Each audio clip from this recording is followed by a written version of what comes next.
ಈ ಹೆಡ್ಲೈನ್ಸ್ ನ ಪ್ರಾಯೋಜಕರು ಎನ್ಬಿಸಿ ಬೇರಿಂಗ್ಸ್ ದೀರ್ಘಾವಧಿ ಸ್ಪರ್ಧೆಗಾಗಿ ಸುದೀರ್ಘವಾಗಿ.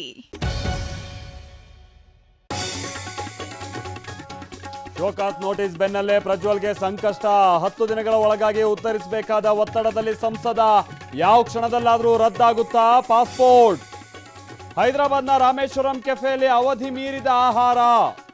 ಫುಡ್ ಸೇಫ್ಟಿ ಅಧಿಕಾರಿಗಳಿಂದ ವಸ್ತುಗಳು ಸೀಸ್. ಅಶುದ್ಧ ಕಿಚನ್ ಅನ್ನ ಸರಿಪಡಿಸೋದಕ್ಕೆ ಎಚ್ಚರಿಕೆ. ನನಗೆ ನನ್ನ ಮಗನಿಗೆ ಜೀವ ಬೆದರಿಕೆ ಇದೆ. ಗಂಡನಿಂದ ಖಾಲಿ ಪೇಪರ್ ಮೇಲೆ ಸಹಿ ಮಾಡಿಸಿಕೊಂಡಿದ್ದಾರೆ. ಸೌಂದರ್ಯ ಜಗದೀಶ್ ಪತ್ನಿ ಆರೋಪ. ಯಾದಗಿರಿಯಲ್ಲಿ ಬಿರುಗಾಳಿ ಸಹಿತ ಭಾರೀ ಮಳೆ. ನೆಲ ಕಚ್ಚೋಯ್ತು. ಫಸಲಿಗೆ ಬಂದಿದ್ದ ಪಪ್ಪಾಯ. ಲಾಭದ ನಿರೀಕ್ಷೆಯಲ್ಲಿದ್ದ ರೈತನಿಗೆ ಶಾಕ್.